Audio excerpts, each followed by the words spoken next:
13 يا المعنى خط بكتابك الترحيب لو صرافة ليلك وجنة بالدجا في الليل تسري. بسم الله الرحمن الرحيم.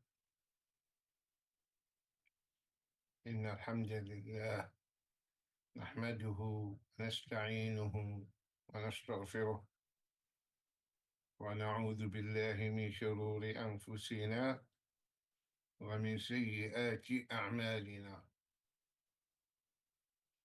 إنه من يهده الله فلا مضل له ومن يضلل فلا هادي له، وأشهد أن لا إله إلا الله وحده لا شريك له، وأشهد أن محمدًا عبده ورسوله.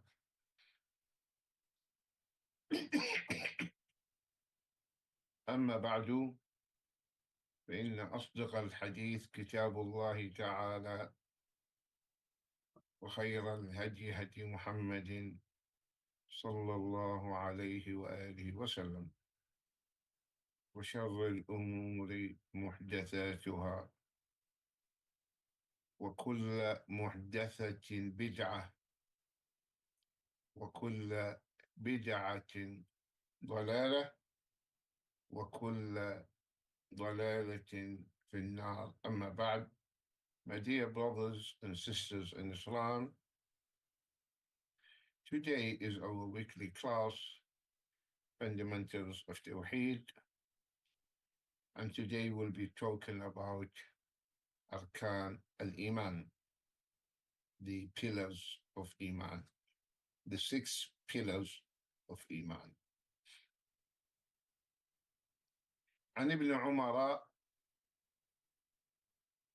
رضي الله عنهما أن جبريل عليه السلام قال للنبي صلى الله عليه وآله وسلم: ما الإيمان؟ قال: أن تؤمن بالله وملائكته وكتبه ورسله واليوم الآخر وبالقدر خيره وشره. فقال له جبريل عليه السلام: صدقت.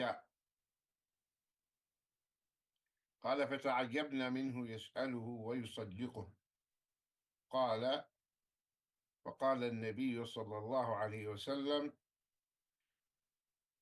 ذاك جبريل أتاكم يعلمكم معالم دينكم معالم دينكم. رواه Muslim. The meaning: Ibn Umar, may Allah be pleased with him and his father, said that the Prophet ﷺ said, Jibreel came to the Prophet ﷺ and said to the Prophet, what is the faith? What is Iman? He said, Sallallahu Alaihi Wasallam, to believe in Allah, His angels, His books, His messengers, the last day, and the divine decree.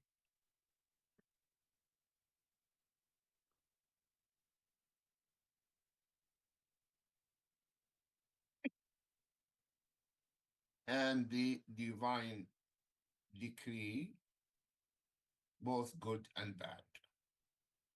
You please say to him, you have spoken the truth. You have spoken the truth. He said, we were amazed that he asked him, you please asked the Prophet ﷺ, and then confirmed his answers as being correct. The Prophet ﷺ said, that was Jibreel who came to teach you your deen, your religion. Now, this is a beautiful hadith and known as Hadith Jibreel alayhi salam. It's a long hadith where he asked about the Islam, the Iman, and the ihsan and the hour and the signs of the hour. Very, very important hadith, and every Muslim should know it, study it, because it sums up the deen, the belief of the Muslim. So here Jibril came in the form of a human being and dressed in white. His hair is combed, and there are no signs of tiredness. That he is not a traveler, because normally a traveler will have tracks of signs or particles of dust on his face or in his hair, and his clothes will not be clean. But this person, well presented,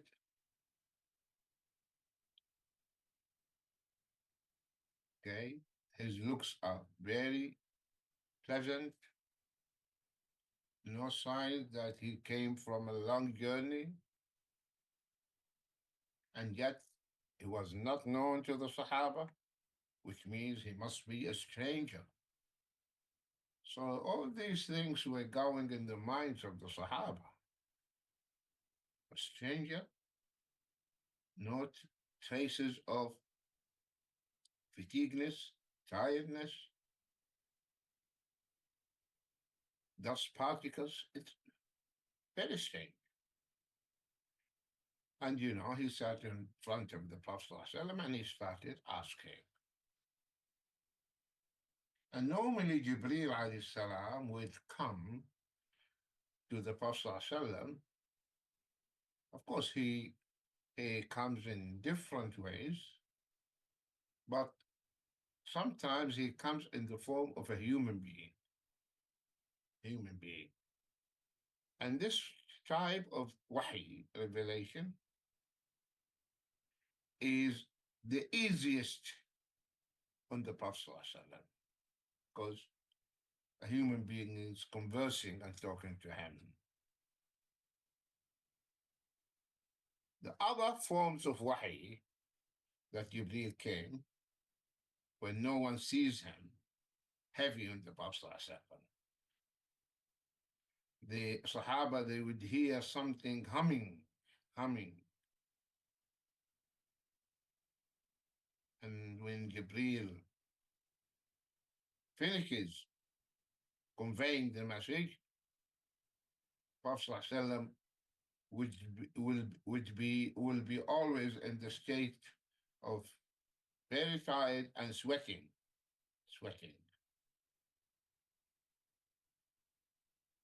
One time, the Prophet ﷺ was in the back of his camel, and the wahi came down. The camel was about to collapse and to fall down because of the heaviness of the wahi.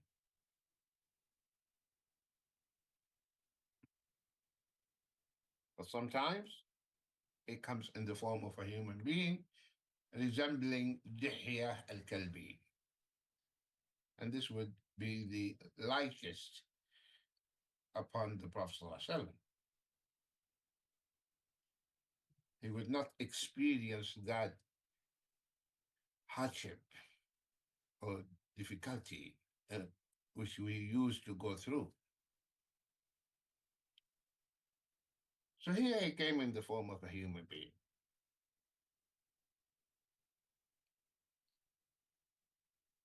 And he asked the Prophet ﷺ about the Iman. What is Iman?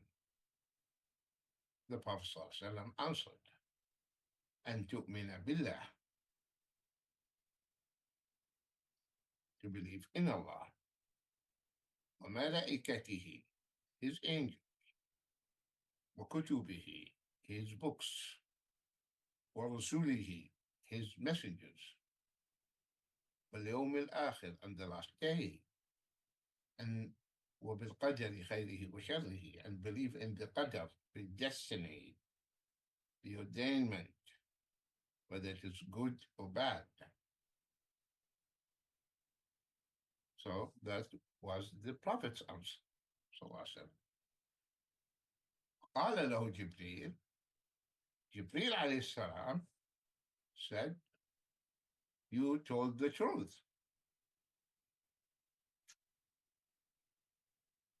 He is telling the Prophet, you answered correctly, you told the truth, which means the questioner knows the answer.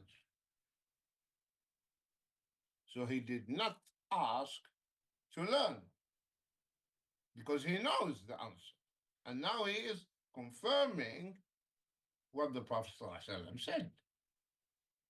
That's why the Sahaba said, قال فتعجبنا. The narrator says, we were amazed, surprised. فتعجبنا منه. How come?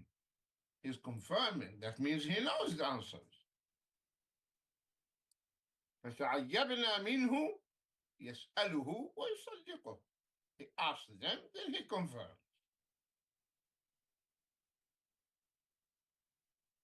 So the Sahaba, they were confused.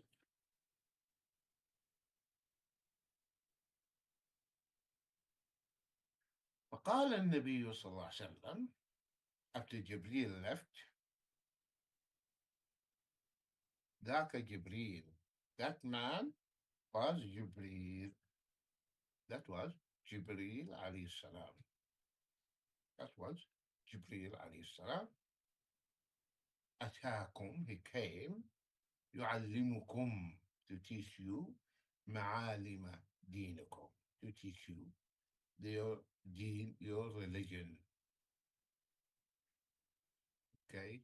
To teach you the teachings of your deen, your Islam. Now let us go through this hadith bit by bit. Number one, he said, أن تؤمن بالله. What does it mean to believe in Allah?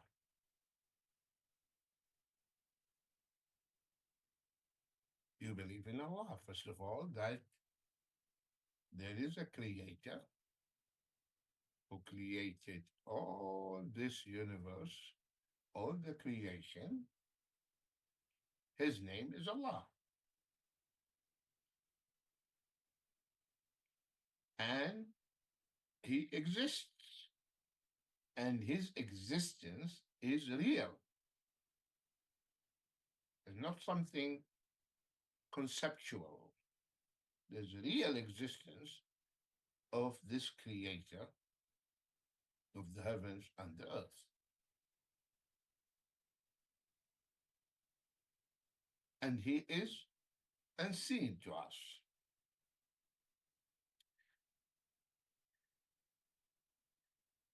But we see the signs and the proof of his existence. Because this existence, this creation, must have a creator.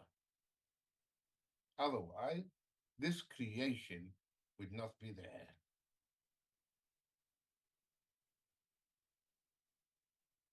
So Allah is a reality, exists. He is the first and he is the last. No one before him, and no one after him. No beginning, no end. والأول والآخر والظاهر, evident. His existence is so clear, so vivid. And he is above all his creation. And he is closer to us than even our souls.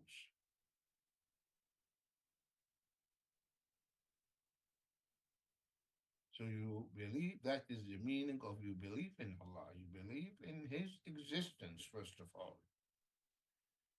And the proofs for His existence are so many.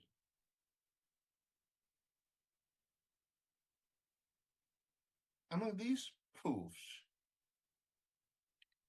is the dalil, the proof of the fitrah, the nature,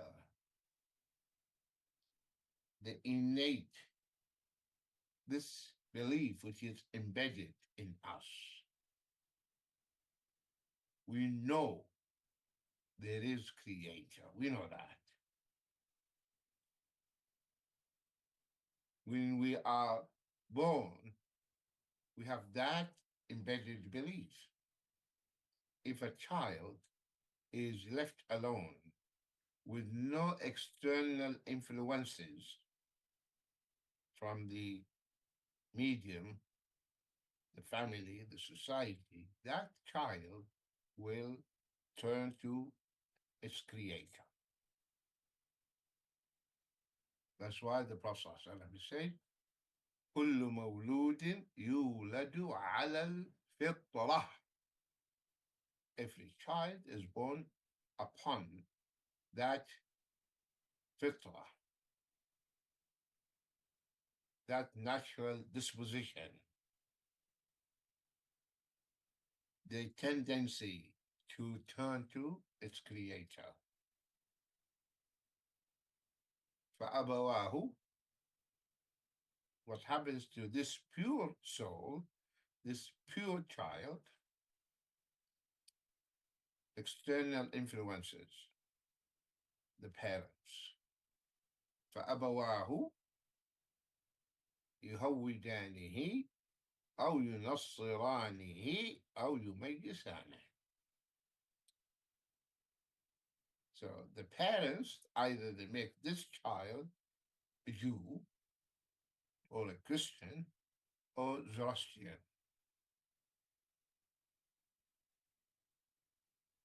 Subhanallah, I saw a clip on the net, a child, Christian child, on the Fitrah, was asking and raising questions to her father, confusing her father, asking about God. And her father was not able to answer, and he actually was trying to spoil her and actually to instill in her little mind the belief of the Trinity, which the fitrah of the child was rejecting. So if the human being has that feeling, that belief, we are hardwired to believe in the existence of our Creator. Because Allah subhanahu wa ta'ala,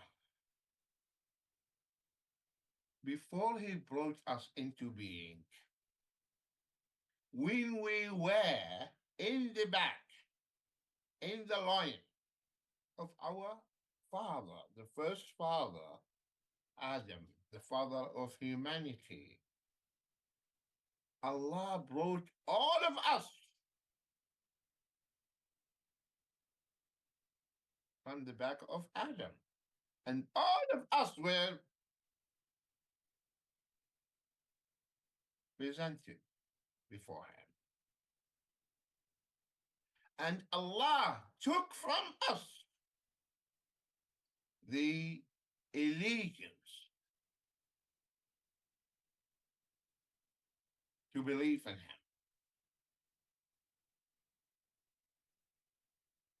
But none of us recalls that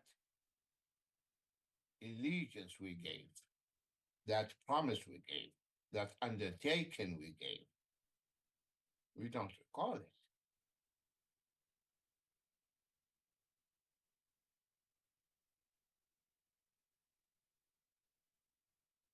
So we are created to believe in Him.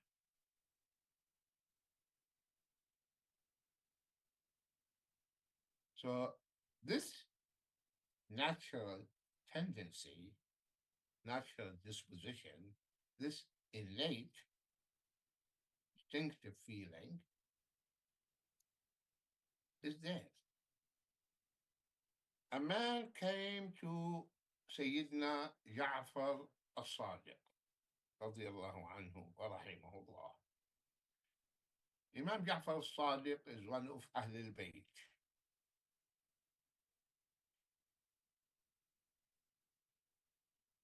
So this man asked Imam Ja'far, rahimahullah, what is the proof that Allah, God, exists? Imam Ja'far, rahimahullah, said, have you ever traveled by sea? He said, yes. Said, have you ever experienced rough sea and the ship was about to sink? He said, yes. And you lost hope that there is no way to be saved. So you were dead sure that you're going to drown, you're going to sink. He said, yes. Then he asked him, did it cross your mind at that moment? There is one who has the power to save you in spite of all these circumstances that surround you? He said, yes, I got that feeling. And your heart turned to him and was clung to him. He said, yes. He said, that is Allah. That is Allah. When you are in trouble, you turn to him. Bring any atheist, and there are so many living among us nowadays, who are saying there is no God, believe in God is a myth, fairy tale. Say, okay.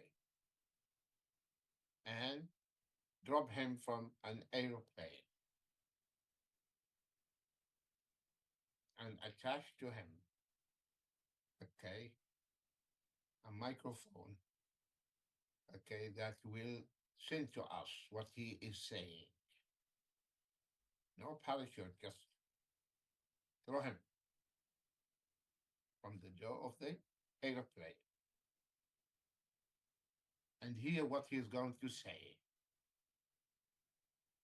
What are the words that are going to come? Oh my God, oh my God. These are the words that are going to come out. Oh my God, oh my God. All these years he was hiding and covering the reality. Now, when he's in real danger, the truth comes out.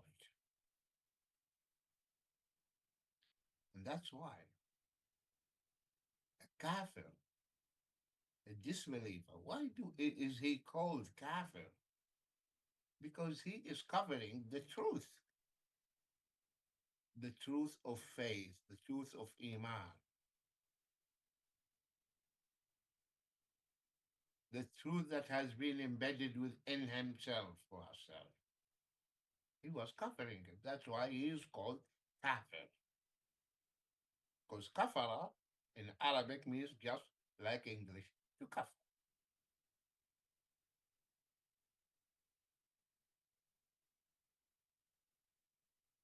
So the first proof is this fitrah, the natural feeling you have.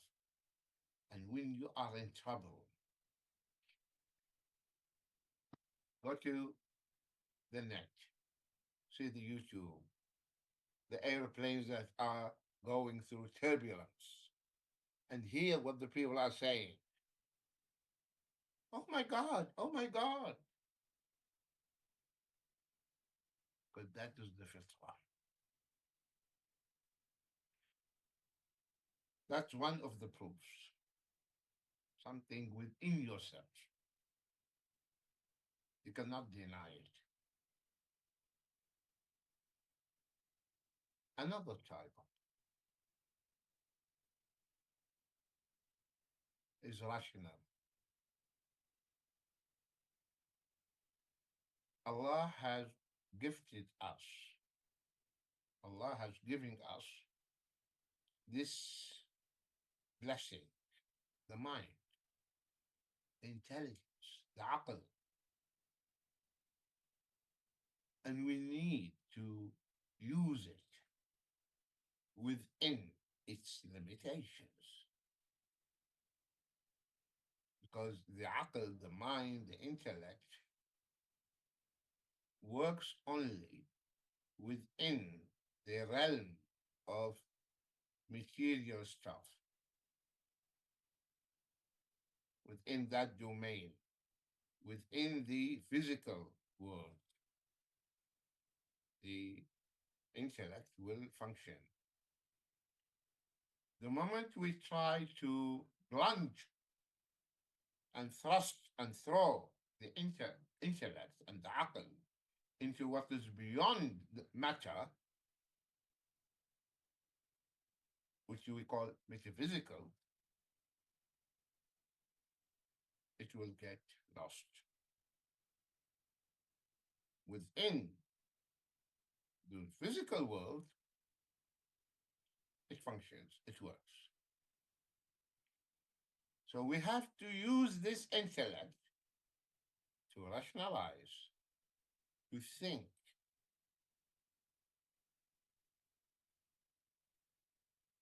You know, the famous saying of the French philosopher René Descartes, he said, I think, therefore I am. I think, therefore I am. Because I think, then I exist.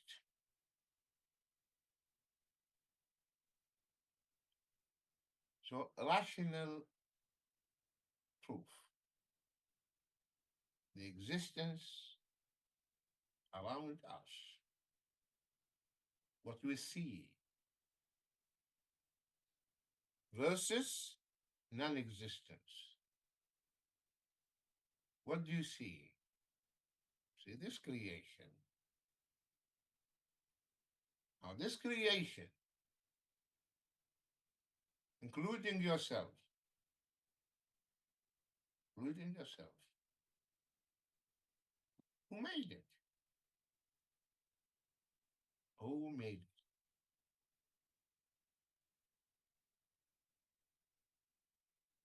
There are three possible or three probabilities.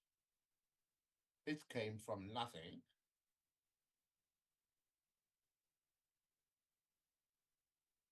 Okay. Created itself, created by someone. We, human beings, all this cosmos. Did we come from nothing? All of a sudden, we are there. We were nothing. And from this nothing, we came by ourselves. No one will accept this because nothing gives nothing.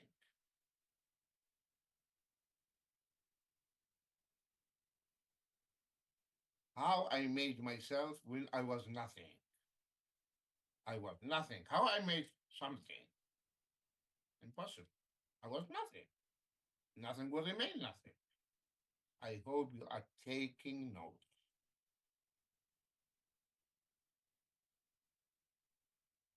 So nothing will remain nothing. So that probability is ruled out. That we are nothing, so we came into being by ourselves. We created ourselves. Nonsense. How you created yourself when you were not there? Or my parents. Who created your parents? Go up. Your grandparents. Then go. Till you reach a point. Who created that one? The first human being. Who created him? Well, he came from one single cell. Well, that's what the Darwins are saying. Those who believe in Darwinism.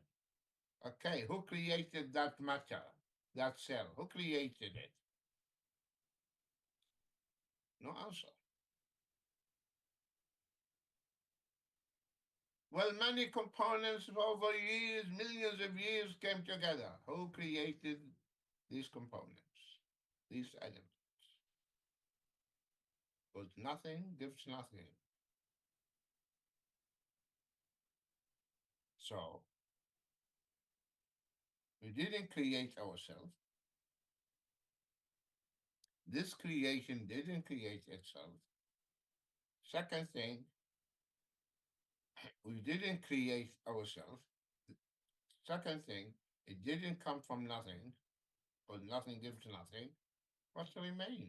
The third probability, which is we are created by a creator. Created a creator.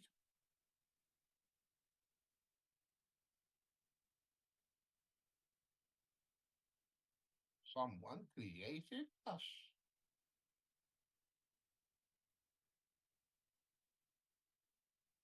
Because nothing gives nothing.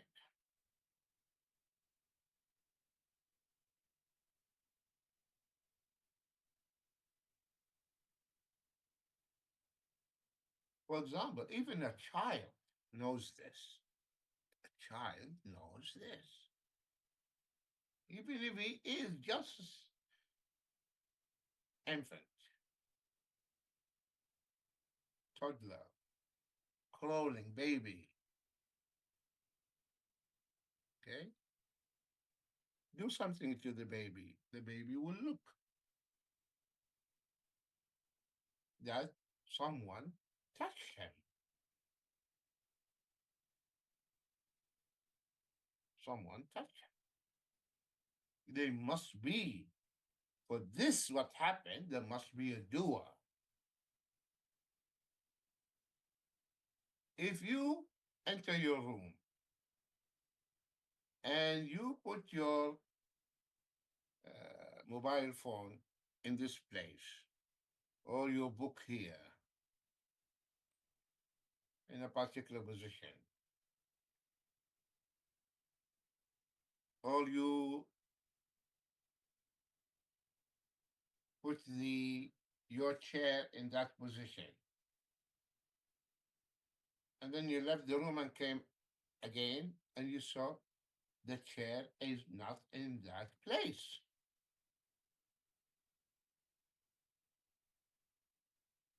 So you will ask, who moved it? Who moved it? Because the chair will not move by itself. Someone moved it.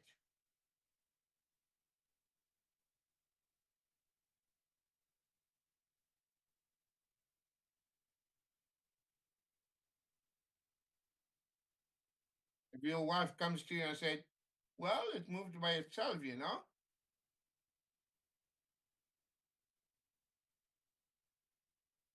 what are you going to do to her? Moved by itself, huh? Do you have sanity? Are you okay? Did you drink something? A chair will not move from its position by itself. You know, in physics, the three laws of Isaac Newton. What did he say? One of the laws, it says, any object, okay, will remain in that static position. He would a mass, 1 kilogram mass of any material. You put the chair, put your iPhone on that on the surface of the table, will remain in that position. And this and until there is an external force pushes it. There must be force to make it move. It will not move by itself. It will not move by itself. So this creation, this universe is created by a creator who brought it into being. If someone poses a childish question,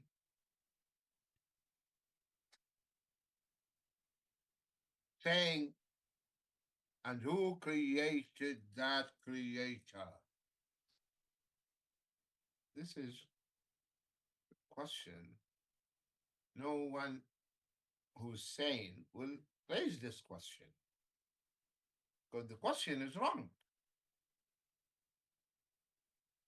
You don't say who created the creator.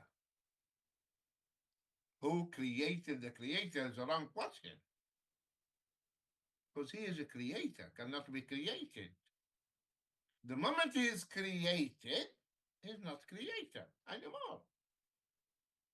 He's creator.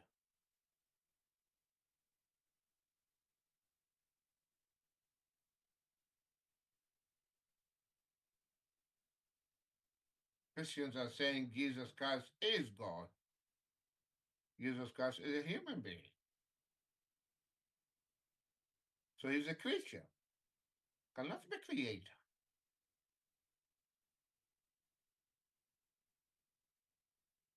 A creator is not a creature. So you don't say who created the creator. You say who created this creature.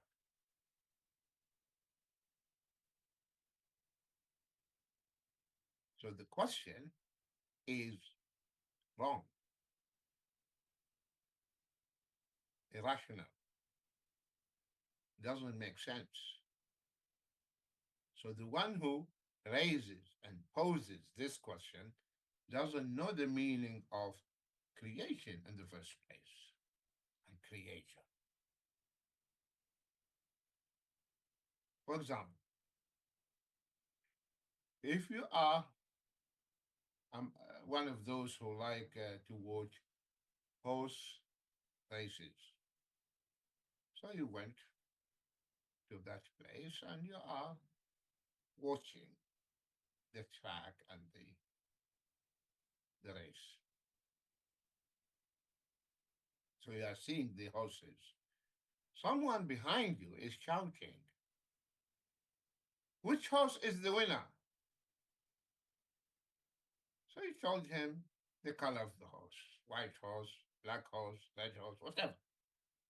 Is the first horse that won the race.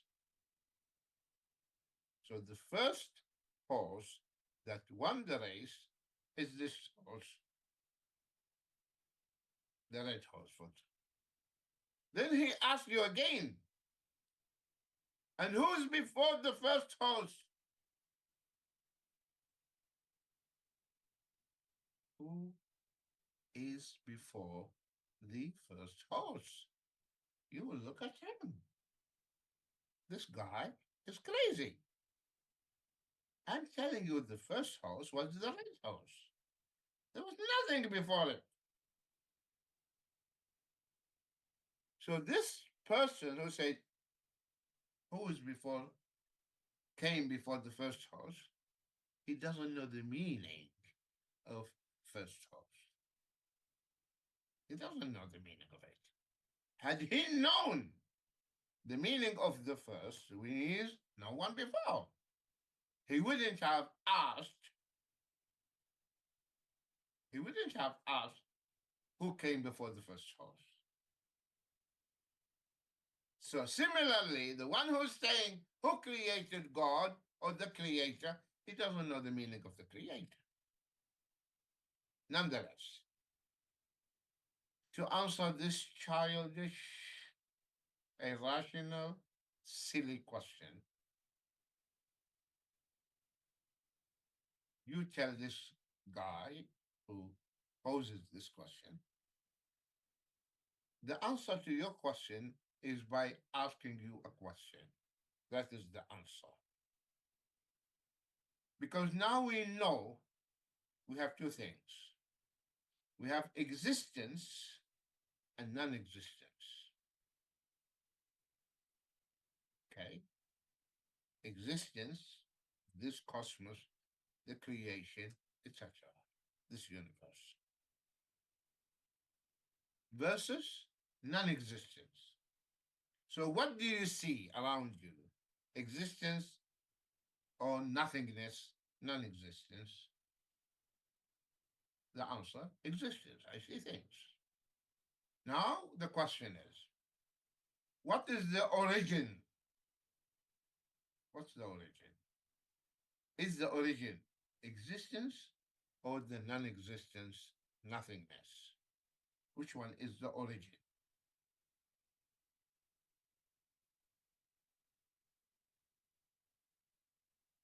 If we say the origin is the non-existence, nothingness, this means there is no existence, no creation, and non-existence is the origin, so the non-existence will continue non-existence. And nothing is there. And there will not be any existence, any creation. There will not be, because nothingness is the origin. But because there is existence and there is creation, this proves that the origin is the existence and not the non-existence.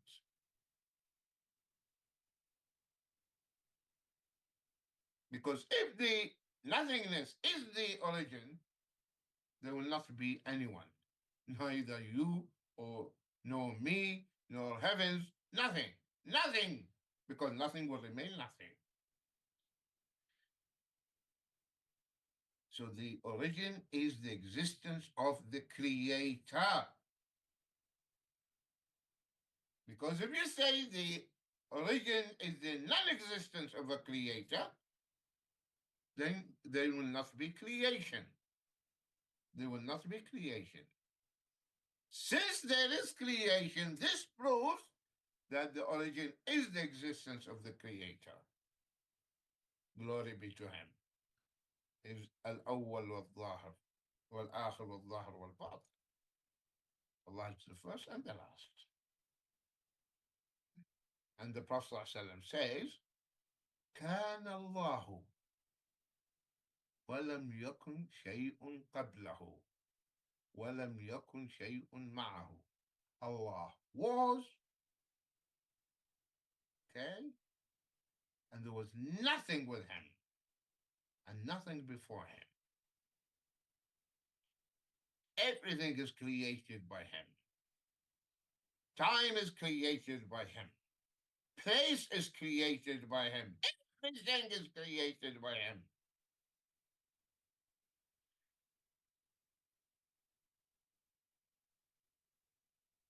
And this argument you can use to refute the Ash'ari, the Mu'tazila, Maturidis, all these deviant sects who deny that Allah is in the Sama.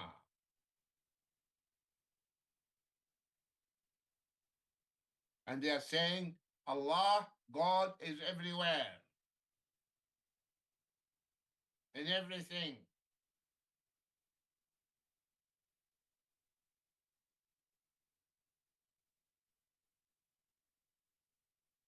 And if you say Allah is Sama, God is in absolute highness above his creator, they are saying you limit Allah and you confine Allah to a place. We tell them, hold your horses. Don't you agree that Allah is the first and everything else is created by him? Yes or no? Yes. So now there is creator and creation. Yes or no? Yes. When Allah created this creation, did he create this creation in himself?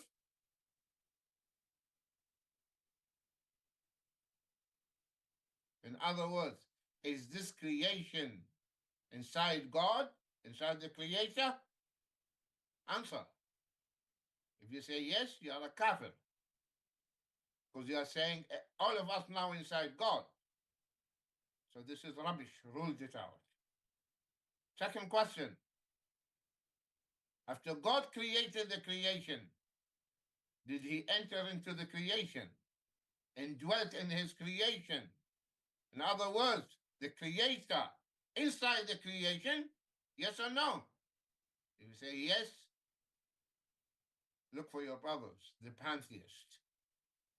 They are not a Muslim. They are not a Muslim. So this is ruled out. Allah did not indwell in any of his creation. Third question. Did Allah remain outside his creation as he was? And he is above all his creation? Separate from his creation? The answer yes. That's the correct belief. And that's the meaning when you say Allah is in heaven. That's the meaning when you say God, Allah is Sama. We mean the absolute highness above all his creation.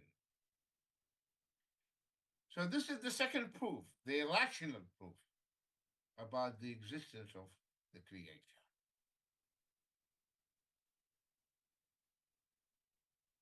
Another type of proof, which is logical.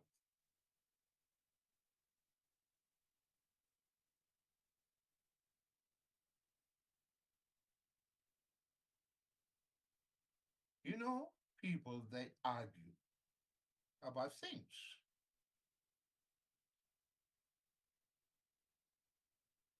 This is not that, like that. This is not this. We argue. But always our argument will be about something. We don't argue about nothing.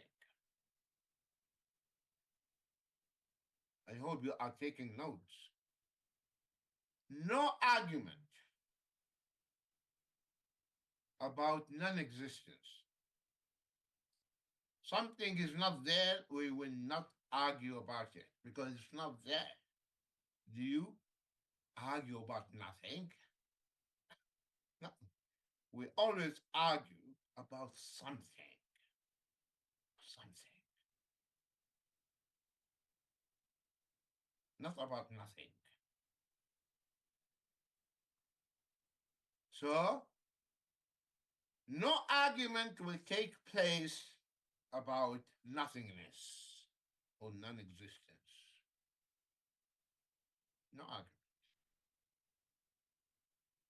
There must be a subject, something we argue about. For example,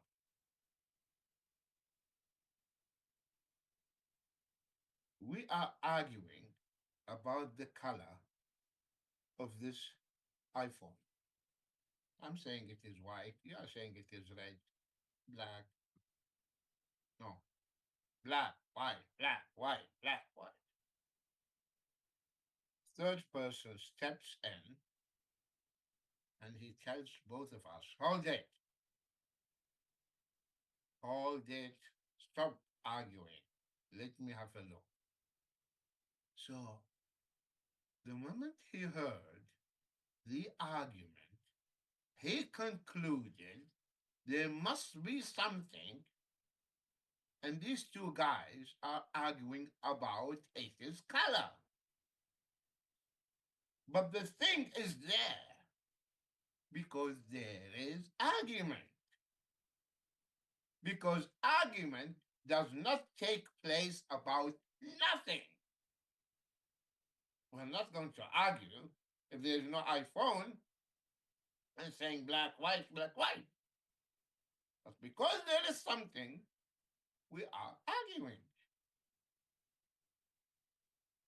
So this third person will conclude and infer from the argument there must be something there. So whenever there is an argument, there must be a subject for the argument. Something we are arguing about it and disagreeing about it. I hope you are following. Okay? That's why they say you don't negate nothing. When you negate something. When you negate something. Have you seen Alex? No. Did you see Philip today? No. So there is one guy known, Alex, and the other guy, Philip.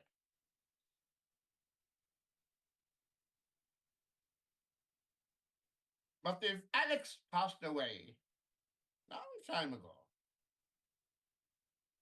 and your friend came and said, did you see Alex today? Have you seen him? You will drop yours. Say, oh my God, what happened to him? Something went wrong with him. Because Alex is not there anymore. Not there. So how is asking about something not there? So the guy lost his mind.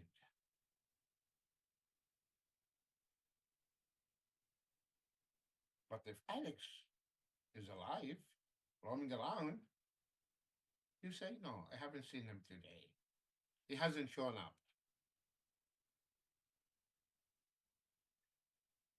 So we do not negate something doesn't exist.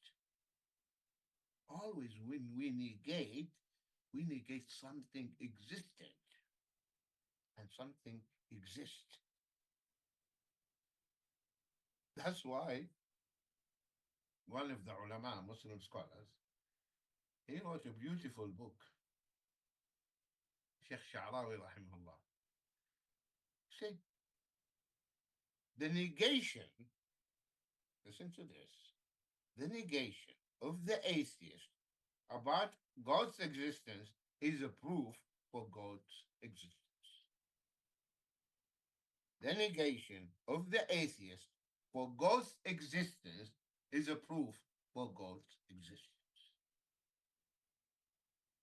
Because you don't negate something doesn't exist. You don't negate nothingness. You negate something. So when you say there is no God, thank you very much. You just said it. You say you are proving God is there because you are negating. Because if there is no God, you will not negate. You don't negate something that is not there. And that's why I think Sheikh Ahmed Didat, rahimahullah, when atheists told him, there's no God, he said, congratulations. You just said the first portion of the kalima. There's no God. Let's continue. Mention the second part. except Allah.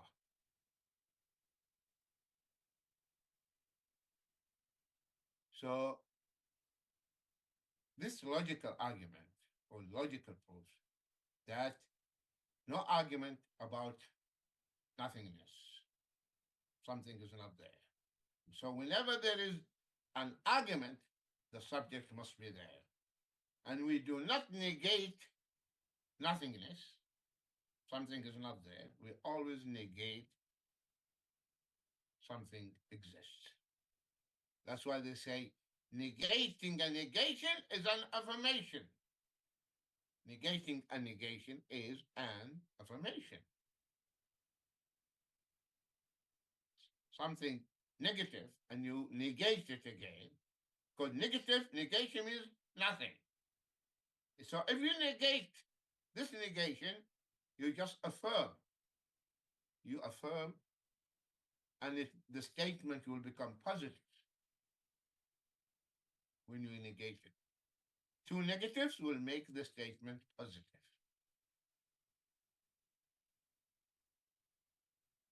For example, in English, the un means not.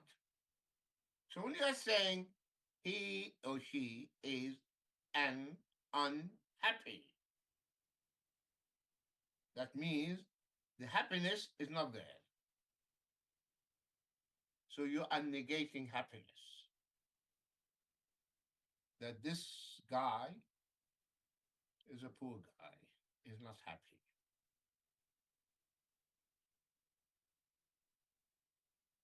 So happiness is not there. Now, negate it and say, he is not unhappy. He is not, this is one negative, and the second, I'm negating a negation. So he is not unhappy. What does this mean? He's happy. I'm just proving and affirming that this guy is really happy. And I'm negating the sadness. So I'm saying he's not unhappy, which means he is happy. Or if I say, he is unable to come today or to attend the wedding. He's unable. So the ability is not there. I'm negating the ability, his ability to come. Now, if I negate it and I say, he is not unable to come, he is not unable. Unable is already negative, and I'm now negating it. This means the statement becomes positive, and this means he is able to come. And I am affirming the availability, okay, and the ability of coming. So keep this in mind. No argument about something doesn't exist. Whenever there is argument, subject of the argument exists. You don't negate nothingness. When you negate something exists. And if you negate a negation, the statement becomes positive. Even in math, minus into minus becomes positive. So now, someone who's saying there is no God, tell him, thank you, you just said it, there is God. Another proof, which is what the Holy Scriptures mention, that the Creator, this great Creator, merciful Creator, glory be to Him, who loves us, who feeds us, nourishes us, protects us, He protected us in this beautiful planet, Earth. He made the sky our canopy. The canopy is the sky. He protected us from all these harmful rays and cosmic rays by the atmosphere.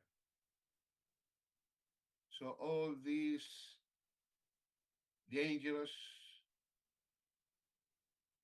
rays are not reaching us. He made this planet so suitable for our living.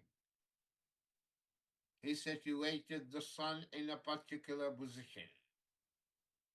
If it gets closer to us, we will evaporate because of the heat.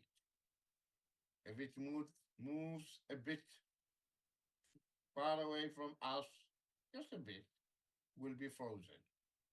He put it in the correct position for us. He made the gravitational force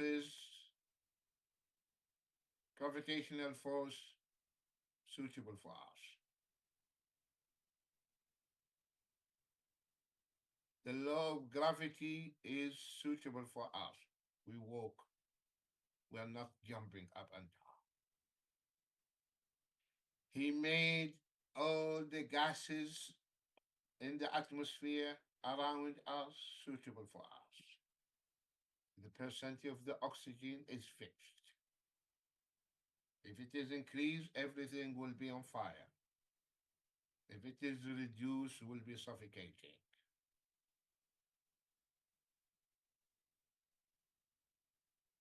This is Allah who loves you. He prepared for you the earth before you came into it. Before our father Adam and Eve came down, he prepared the earth for them and made it suitable for living.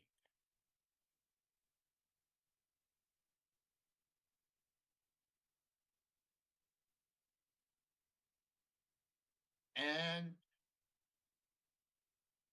he provided everything for us: water, food, fruit, everything. And then he chose from among us human beings role models, good examples, human beings.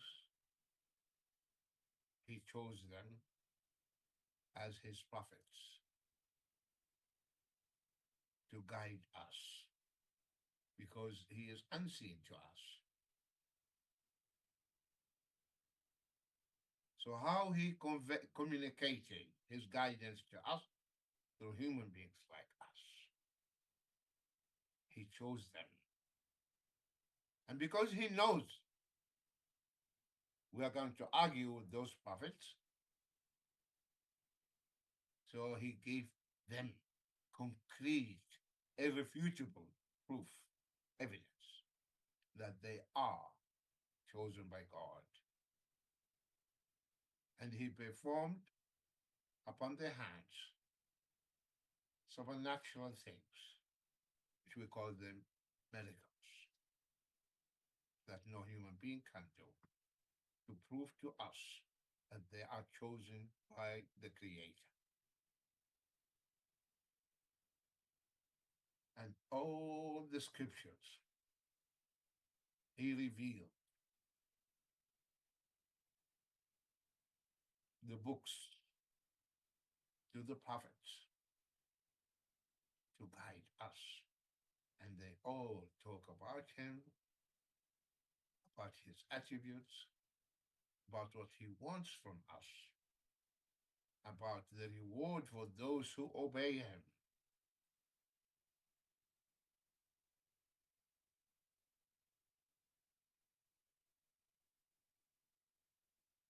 The reward for those who obey him and obey his prophets, and the punishment for those who disobey them. So there are the proofs, okay, in the scriptures that are telling us about the unseen, the next life, because our minds are incapable and limited to tell us about the unseen, what's beyond this tangible physical world, what's beyond it, our minds cannot tell us. The intellect cannot tell us. So Allah, the Creator, out of His mercy, He told us about the unseen. So there is no way to know the unseen except through the revelation, through the scriptures. Because our minds are limited. Your mind cannot tell you who's behind the wall of the room you are sitting in. How do you expect your mind or your intellect to tell you what's beyond this? Impossible.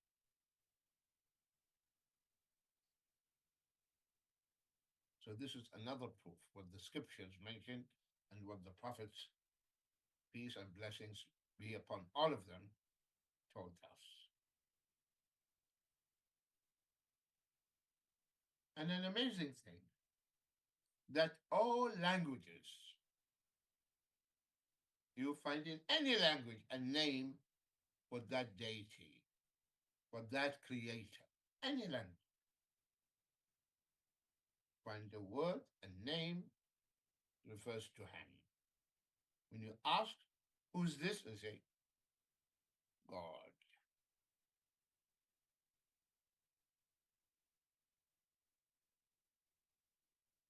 Allah. God. Another proof, which is actually material proof about the existence of Allah.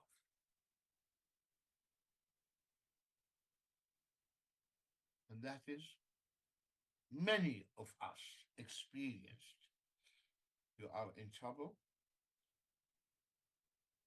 and you pour out your heart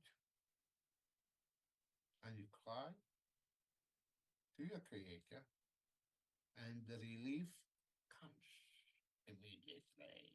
The relief comes immediately. What does this mean? This means someone heard you and responded to your call. Responded to your call.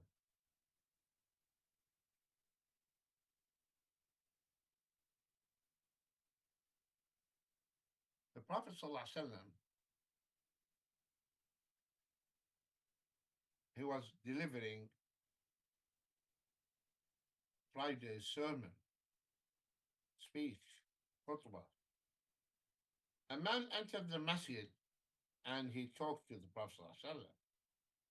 He said, "O Prophet of Allah, the livestock, our animal, cattle, sheep, dying because of drought.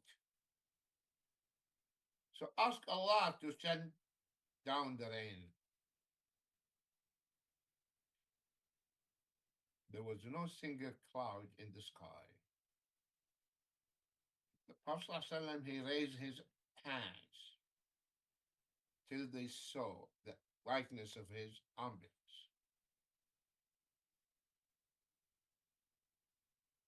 And he said, "Allahumma ghithna, oh Allah, send down the rain." The clouds started appearing from everywhere, every direction, and started to rain. Immediately, the Prophet ﷺ, before he finished his sermon and coming down from the pulpit, his beard was wet with the drops of rain, because the ceiling was not sealed Very well.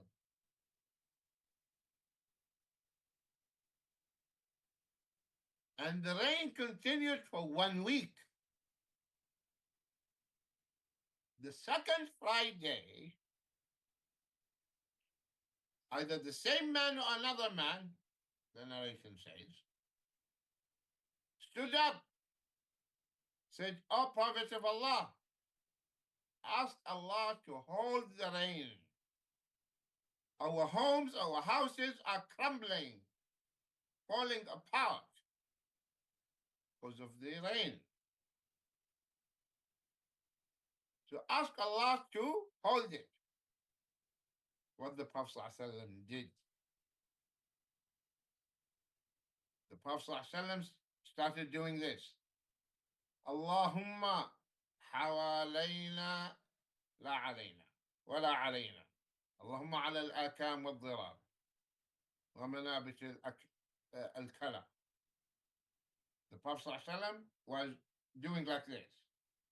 Oh Allah, move the rain around us, not on us. On the places where the vegetation will grow and the grass will grow and the land will become meadows. And he was doing like this with his hand in the air. And guess what? And the clouds in the sky were also moving as if he was separating the clouds. What does that mean? It means someone, Allah, heard. And now he is telling the angel who is in charge of the rain, move the rain from above them. And the rain was going on the outer skirt around Medina. And they came out walking in a sunny day. So this is in brief some rules that you need to use and keep in mind, teaching to your children to strengthen their iman and to be able to face all these doubts raised by the atheist and the agnostics, etc. So to believe in Allah, you believe in his existence. You believe in his names. This is very important topic. If you want to know Allah, study the names of Allah.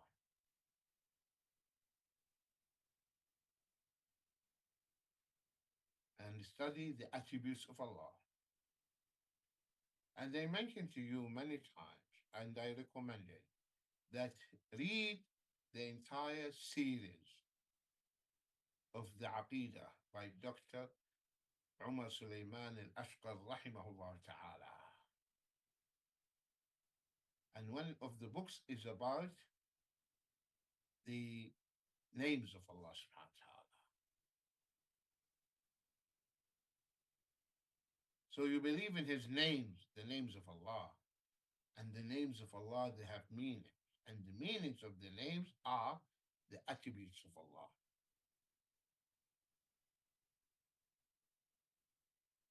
To believe in Allah means you worship no one but Allah. You call no one but Allah. You count on no one but Allah. You rely on no one but Allah. You put your trust in no one but Allah. To believe in Allah means you believe on the day that you're going to meet him. You believe that you are going to be able to see him. You believe that he's going to talk to you.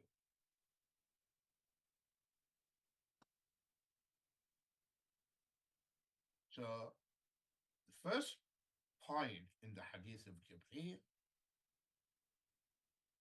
in tu'mina billah, to believe in Allah. This is what we have covered today.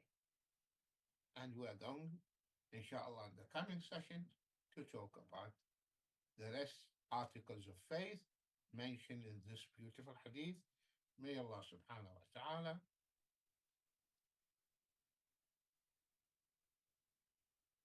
keep us remain steadfast on this beautiful deen, al-Islam. May Allah subhanahu wa ta'ala fill our hearts with the iman. May Allah make us die upon the iman.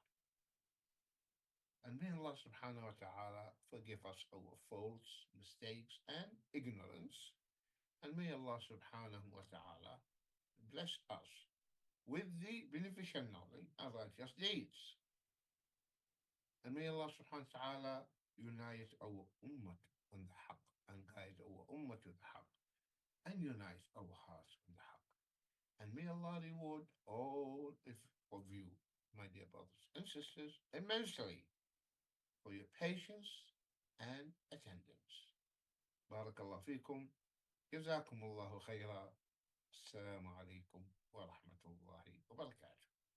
Ameen wa alaikum assalam wa rahmatullahi wa barakatuh. Jazakumullahu khair, Sheikh, for today's beautiful lessons and reminders on our fundamentals of Tawheed class. For those of you who are watching, we do these classes every weekend on Saturdays and Sundays.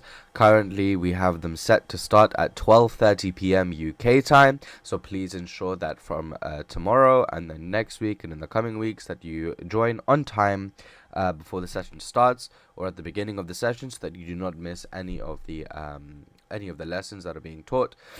And stay tuned in the WhatsApp group or on YouTube, because these timings do change, or sometimes plans change and the classes get cancelled and people don't know whether they are going to be on or not. So in the group chat there are messages that are sent to let you know, to inform you, or subscribe to the YouTube channel and turn on the notification bell and you'll be notified when we go live about 10 or 20 minutes before. We're going to do the Q&A session now, where you send questions in the WhatsApp group and we will answer them live, or you can send them in the live chat and someone can forward the questions in, inshallah.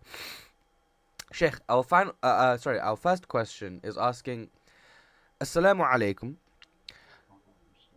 Am I sinful if I buy from a seller who does not possess the item he is selling?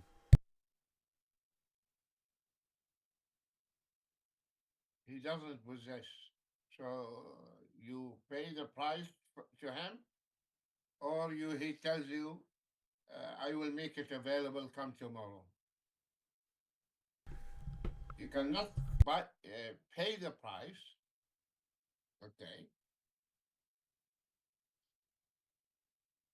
and say, okay, now deal is done, and he doesn't have it.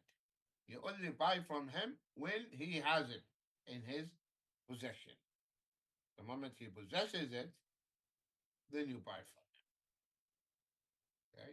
So if he's telling you, at the moment the item is not in stock, I expect tomorrow a new shipment, so you come tomorrow, I will have it, that's fine. Next. Jazakumullahu khair. The next question is asking, is it permissible to call out by name, I'm assuming when giving da'wah, if they call out by name the sects that are in my area, or should I just call people to Tawheed and correct the faults, but not call out these groups by name? Yeah, you don't mention the name, because there is no benefit. As a matter of fact, it might backfire and people react. But there's a Chinese proverb says, don't curse the darkness, but light the candle. So we need to light the candle. We teach the people the correct thing, the Tawheed, and they are going to know by themselves that what they are doing is wrong. Next. Jazakumullahu khair. The next question is asking, Sheikh, could you elaborate on the issue of free will in our worship?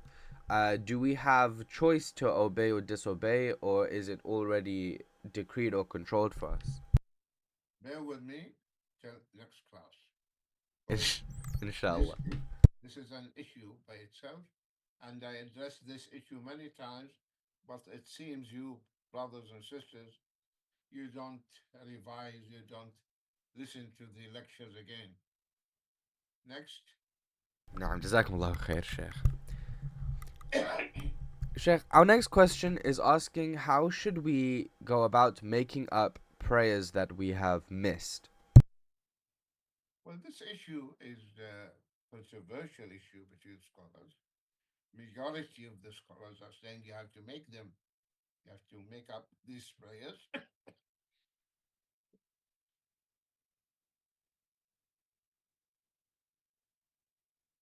You have to make up the prayers you missed, which means every salah, dhuhr, you pray dhuhr again. You pray the dhuhr, present salah, and then the qada until you die, or you finish them. If you know how many prayers you missed. And,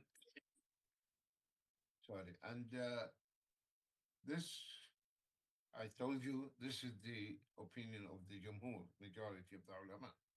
However, there is another opinion says that since you left the salah deliberately, intentionally, you will not be able to compensate for that. So the only thing you can do is make tawbah, sincere repentance, and try to pray more nafil prayers. So you have two options here. Next. جزاكم الله خير. The next question is asking Assalamu alaikum. Please share how or the best way for us to practice being patient and to accept when injustice and wrongdoings from others is taking place. Patience, the Prophet ﷺ said, إِنَّمَا الصَّبْرُ بِالتَّصَبُّرِ, by training ourselves. There's no magical prescription for it. By training. We train ourselves. Okay, and asking Allah to give us the sabr. So Allah, when He sees we are sincere and we want to have this noble quality, He will help us. But we need to train ourselves. So, for example, if you feel that you're going to get angry, hold yourself. That's what the Prophet ﷺ said. If you are getting angry, if you are standing, sit down. If you are sitting, lie, so that your anger will be diminished and reduced. So the sabr, by training. Train your nafs, train yourself. Okay, Abdullah, this is the last question, inshallah. Jazakumullahu khair, Sheikh. Our final question for today is asking, Sheikh, is the witr prayer a wajib? As I've heard from the Hanafi madhab, it is considered wajib, but I've also heard that it is a sunnah. So could you please clarify? Yeah, okay, because the wajib to the ahnaf, they have this some terminologies for them, the fard and wajib. To the rest of the schools, wajib means fard. Ahnaf, they differentiate. So the witr actually is sunnah. Sunnah recommended, highly recommended. But if someone missed it, he's not sinful. He is not sinful. But you should not leave the witr. Imam Ahmad rahimahullah said about a man who doesn't pray witr, he said, La khayra fihi. There is no khair in him, there is no good in him. Because the minimum witr is 1 rak'ah. And you can't make 1 rak'ah. So don't leave your witr. Pray your witr every night. Every night. Don't miss it. Inna Allah witrun yuhibbul witr. Allah loves witr. And He is one. And He loves the witr. I hope this is clear to the questioner.